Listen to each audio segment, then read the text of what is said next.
Turabasuhuje mwese mudukurikiye abapioneers aho muri hatandukanye, haba ari wowe umayininga ndetse n'utamayininga uwo ari we wese, aho waba uherereye hose, abadukurikiye ari mu gitondo mugire umunsi mwiza, n'abadukurikiye nimugoroba namwe mugire umugoroba mwiza.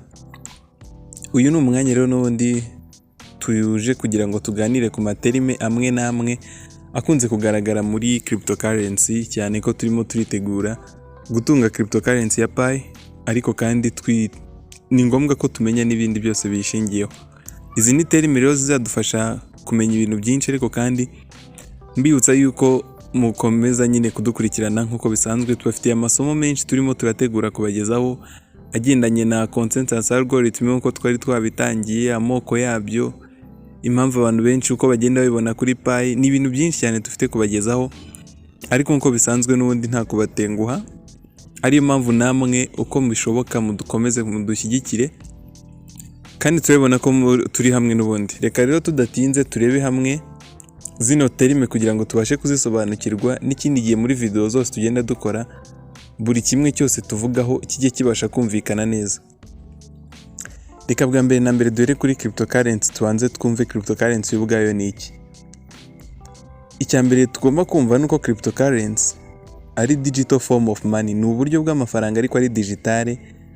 Bishatse kuvuga ko ni amafaranga agaragara mu buryo bwo kuri computer gusa, udashobora gufata mu ntoki cyangwa uyabikuze uyafate mu ntoki akiri yayandi. Nkuko tuzi Bitcoin ntabwo wayibikuza ngo ufate mu ntoki uyafate uyise Bitcoin, iyo ni cryptocurrency cyangwa se digital money. Mu yandi magambo ushobora kuvuga ko cryptocurrency ari nk'umutungo uri digitale, bitewe nuko hari abantu n'ubundi bafashe cryptocurrency nk'uburyo bwa investment, bashora muri cryptocurrency kugira ngo bunguke. Aho ngaho urumva yuko ubishyize muri, uvuze ko ari umutungo nanone digitale, ntabwo waba ubeshye, kubera ko uzibitsemo ugaholdinga kugira ngo uzi ko nyine ari ahantu ufite umutungo wawe ufite agaciro runaka. Uretse ko n'undi intego nyamukuru ya cryptocurrency atari ibyo ngibyo gusa byo guholdinga, ahubwo ni medium of exchange. Ni amafaranga nk'uko dukoresha andi mafaranga ariyo yose akoreshwa mu kugura no kugurisha ibintu. Cryptocurrency kandi nanone ushobora kwitwa digital coin, ni nk'ifaranga riri digitale n'ubundi nk'uko twakunze kubivuga. Turabizi ko uburyo buriho ubu ngubu cyane buri gukoreshwa bw'amafaranga cyangwa evolution of money nk'uko twakunze tubivugaho, iki kiganiro twakivuzeho kijyanye n'ama evolution of money. Iyo dufite ubu ngubu niyo twita fiat money, twaravuze mu moko y'amafaranga turi gukoresha fiat money cyangwa paper money. Ibi nibyo turi gukoresha ubu ngubu, ariko nanone icyo twakwita nka next evolution of money cyangwa ni ikoreshwa ry'amafaranga riri imbere, ni ama cryptocurrency azajya barimo arakora. Niyo mpamvu akenshi uzumva cryptocurrency abandi bayise future money, ni amafaranga y'ahazaza azasimbura fiat money cyangwa se paper money, aya mafaranga abasha gufatika. Nkuko n'ubundi aya mafaranga nayo tubona yasimbuye barter trade. Uburyo bwa barter trade turabuzi, bwabayeho mbere aho watangaga ikintu nawe ugahabwa ikindi nta mafaranga anyuzemo hagati. Ibi nabyo ni bigaragara yuko ni paper money cyangwa fiat money nayo izagera ikarangira, hakabasha kuzaho cryptocurrency nka evolution of money.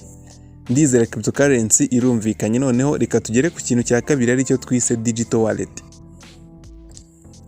Digital wallet ni ahantu ushobora kubika ndetse ukanakontorora ama cryptocurrency yawe. Nituvuga kubika birumvikana ko wenda gukontorora, ubwo ndavuga nko kuvunja, biraza kuza muri control cyangwa se tubyite management. Ahantu ushobora kubika ndetse ukanakontorora amafaranga, hari ukuyavunja muri uko kugakontorora, hari ukuyohereza, ibintu nk'ibyo ngibyo byose. Kuri fiat money cyangwa paper money dufite banki, aho dushobora kubika amafaranga yacu mu mabanki. Ahangaha ntago dushobora kuhabika cryptocurrency, ntago dushobora gufata cryptocurrency ngo ujye kuzibika muri banki. Iyi ni mpamvu dufite digital crypto wallets nk'ahantu ho kubika za coin zose z'ama cryptocurrency. Icyo cyari icya kabiri. Icya gatatu turacyita wallet address, izwi nka public key. Iyi ngiyi nicyo twakwita cryptographic code, ifasha buri muntu wese, cyangwa ubwo ni amagambo afasha buri muntu wese kwakira cryptocurrency muri account ye cyangwa se icyo twise wallet, kugira ngo byumvikane neza. ni cryptographic code na amakode siko nanone ntago twahita amagambo gusa kuko aba ari inyuguti nkuru n'intoya zivanzemo n'imibare ibintu nk'ibyo ni biriya rero byose nibyo twita cryptographic code. Ubwo ni cryptographic code ifasha umuntu wese kwakira cryptocurrency muri wallet ye. Ibi ngibi bikoreshwa muri transaction birumvikana mu gihe urimo kohereza no kwakira ama cryptocurrency. Twakomeje kugenda twirefera kuri fiat money ariko ni byiza kugira ngo bize kumvikana. Muri fiat money dukoresha banke nimero de compte, muri banke ubwo ngubwo birumvikana dukoresha nimero de compte. Nituvuga ino crypto wallet cyangwa se wallet address, ubwo ni wallet address. Nituvuga wallet address uhite wumva ko ari nka nimero de compte muri banke. Kwa muri cryptocurrency ntabwo dukoresha nimero de compte ahubwo dukoresha wallet address, ariyo nanone mu yandi magambo ushobora kuzasanga andi bayise public key, ariko byose ni kimwe. Urumva ko ikoreshwa mu gihe cyo kohereza no kwakira ama cryptocurrency. Buri crypto cyangwa buri coin iyo ariyo yose igira wallet address, nkuko buri konti ya banke igira nimero yayo. Muri make reka tuvuge gutya kugira ngo byumvikane neza. Nimero de compte zikoreshwa mu gutransfera amafaranga kuri fiat money, mu gihe muri cryptocurrency wallet address niyo ikoreshwa mu gutransfera amafaranga muri cryptocurrency. Ndizera byumvikanye neza.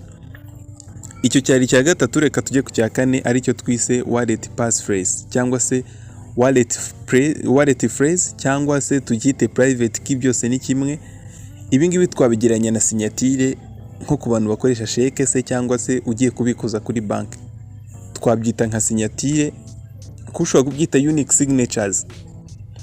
Iyi ni nka signature ifasha mu bijyanye n'umutekano kugira ngo wemeze transaction igiye gukorwa muri digital wallet. Muri wallet ibitsemo cryptocurrency kugira ngo uconfirme transaction ugomba gukoresha passphrase cyangwa wallet phrase cyangwa private key. Ibi twabivuzeho cyane, si ngombwa ko turi buze kubijyamo cyane. Kuri passphrase twarebivuze, ushobora kureba iyo post ukabirebaho neza byinshi bijyanye na passphrase, tuvuga n'ubwoko bwayo dukoresha muri Pi network.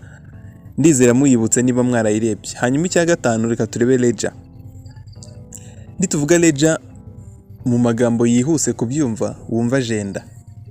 Iki ni igitabo cyo kwandikamo uburyo muri business byagenze ariko mu ruhare rwa financially, mu buryo buri financial nyine bujyanye n'amafaranga. Transaction zose zakozwe hagati ya company n'indi, mu bintu byose niyo transaction ikorwa ibikwa mu gitabo aricyo twise agenda.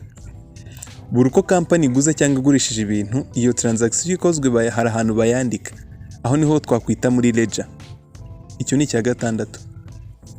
Ako nako kagiyemo nubwo atari terime cyane ya cryptocurrency, ariko ledger turaza kumva impamvu ijemo, ariko nayo nubundi ni terime iri bukoreshwe. Icya gatandatu reka tugere kuri block, ndetse duhita tunarebera hamwe blockchain. Ubwo ni block na blockchain tubirebere hamwe. Duhereye kuri block ubwayo, block ni twahita nka digital ledger cyangwa se agenda iri digital. Ibonekamo financial records, ubwo ni ibijyanye na financial byandi byose twavuze hejuru muri ledger, ndetse n'amakuru yose agendanye n'amatransaction, ibyoherejwe n'ibyakiriwe, ubwo by'amafaranga ariko muri cryptocurrency. Hanyuma nituvuga blockchain, urumva ko ni block wongeyeho na chain. Chain turabizi ko ari chain mu magambo asanzwe, na block tumaze kuyumva. Bivuze ngo noneho ni ya ma blocks agiye ari ku murongo, agiye afite ukuntu acomekanyije nyine yakoze chain, niyo twita blockchain. Blockchain ibika ndetse ikana recordinga transaction zose zakozwe muri cryptocurrency. Block ubwayo twayise nka single ledger, na agenda imwe yonyine. Hanyuma iyo zirenze imwe zirigiye zihuye zifite ukuntu zicomekanyije nibyo twita blockchain. Ukumva ni amashene y'ama block. Iyo tuyivuyeho reka tugere ku cya karindwi, noneho tuyihuze na network, twumve blockchain network ni iki, ari cyo cya karindwi. Blockchain network ni ngari ku buryo byakaba byiza tuyivuzeho cyane ndetse tukayijyamo neza n'ingero, ariko ntago turi bukore video ndende cyane kubera ko dufite utuntu tuno tugiye dutandukanye two kuvugaho. Tuzayishakira umwanya wayo wihariye tuyivugaho birambuye. Ariko muri make reka tuvuge ko blockchain network mu magambo make ni foundation ya cryptocurrency cyangwa se host, icyo twakwita nka host. y'ama cryptocurrency. Nituvuga host ubwo ni nk'ahantu nyine ushobora guhostinga cyangwa ushobora gushyira izo cryptocurrency. Reka dushake neza uburyo tubivugamo neza ku buryo byumvikana. Reka wenda tuvuge ko blockchain network ari ahantu, ubwo ni n'ahantu izo coin cyangwa ari izo coin n'undi za cryptocurrency ziba hosted, ariho twakwita nk'ipfundo ryazo. Dufite amoko atandukanye ya blockchain network, aho twaza gusangamo nka request for comment. Muri post duherutse kuvugaho itari iyi ngiyi ya pitch and more, ngira ngo twarabibonye, twarabivuzeho ku bijyanye n'ino request for comment. Turi kuvuga kuri blockchain network ya Pi network. Ubu ni bumwe mu bwoko bwa blockchain network, aho turi busangemo ino RC. Mu magambo ahinnye niko bayita RC, ariyo request for comment.